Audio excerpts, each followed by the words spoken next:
Step one is self-analysis. This is the process of really identifying where you are right now. So what are your professional assets and strengths that you want to enhance in your career? What are your professional liabilities and weaknesses that you want to minimize and hopefully even eliminate in your career?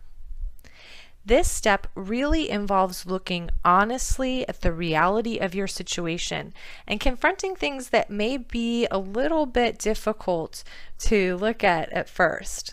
But this is well worth your time, and it's part of what I call the self-discovery phase. It can be very empowering to go through this step. Step two is goal setting.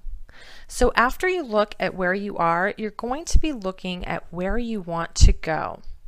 I usually have people look at 1 year, 3 years, 5 years, and 10 years out from where you are currently.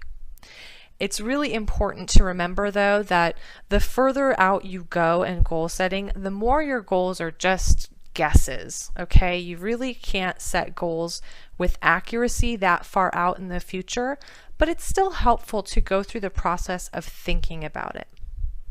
I also encourage people to use a process called holistic goal setting. So you're looking at your whole life and how your career works with it. You know, we all know that nothing in life happens in a vacuum.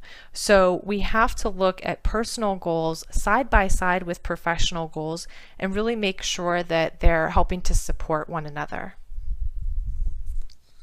Step three in this process is research. In this step, you're going to identify the skills that you need in order to get from where you are to where you want to go in your career. You're going to look at all of the different ways that you can go about getting these things.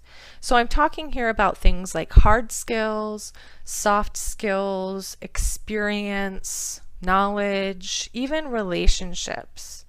The research process is probably one of the most intense steps in building your PDP because it requires that you really understand what's truly involved in achieving your goals.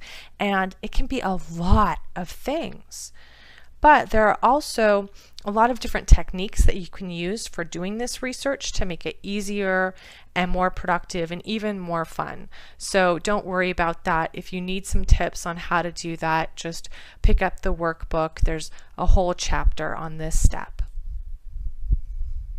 Step four in the process is decision making.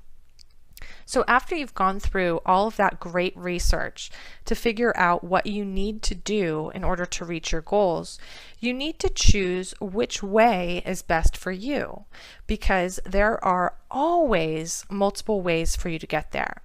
You have to know all of your options. You need to basically map all of the possible routes to get you to your goals.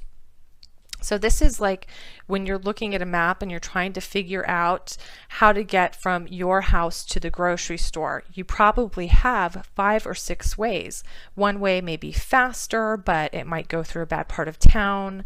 One way it may take a little longer, but it's more scenic. So you have to make a decision based on your needs. And there are many proven ways to make smart, effective decisions so you don't just end up throwing a dart at the wall and hoping that it just lands in the right place. This again is something that I go over in depth in the workbook. Step 5 is to set action items. Once you know what needs to be done, and you've made some decisions about the right way to go about it, you need to define the specific step-by-step actions required. So perhaps you need to take a class to learn a new skill, or maybe you need to get a mentor. Perhaps you need to join a professional association to expand your network. Maybe you need to participate in a new project at the office. Or maybe it's something bigger. Maybe you need to go get a new job, whatever it is, you need to define the development steps involved and break it down completely. If you need a new job, what skills or experience do you need to obtain before that can happen? Be really specific with your action items, but also be realistic. Don't overcommit. It's really easy to get excited and want to do everything all at once, but that's always a bad idea, trust me. I have made that mistake more than once, and I see my clients try to make that mistake all the time. Step 6 is resources. So each action item that you define in the previous step will require resources. Typically, you're looking at the limited resources like money, time, approval, and support. So you're going to go through each action item and ask yourself what is needed for each action. What's the cost? How much time will it take to complete? Whose approval might you need? What support will you need from your family members, from your superiors at work, perhaps even from your friends? Outline your required resources thoroughly so there are no surprises. Step 7, deadlines. Once you know your actions and all of the resources required to complete them, you then need to establish specific deadlines for each action item. This is an essential part of this process. It forces you to make the commitment. Of course, again, be really realistic, but choose a date, even if it's just a guess. You can always revise it in the future, but just having the deadline will help you mentally feel more committed to this action item. You always want your commitments to be reasonable. There's a great rule of thumb that most professional development experts will tell you, and that is that ideally about 10 to 20% of your time, or about 5 weeks per year, should be used on development activities. Any more than that is usually a little overwhelming. Any less than that, and you probably won't be keeping up with your peers. Step 8 in the process is execution. This is the doing part. This is where you actually follow through and make it work for you in the long term. One of the big things that you're going to need in this step is a support system as you work through your plan. This is going to include members of your family, your superiors or coworkers at work, perhaps some mentors, maybe even your friends. Just make sure that the people who need to support you really understand why this is important to you, what you're trying to accomplish in your career and in your life, and ask for what you need from them. Don't be shy. They don't know how to help you if you don't tell them. Step 9 is revision. The thing that people hate to hear is that creating your PDP is not a one-time thing. It's never really done. It's an endless process of review and revision. You're going to use this throughout your career, and you really can't predict the future. So you need to go through it regularly and make updates as needed.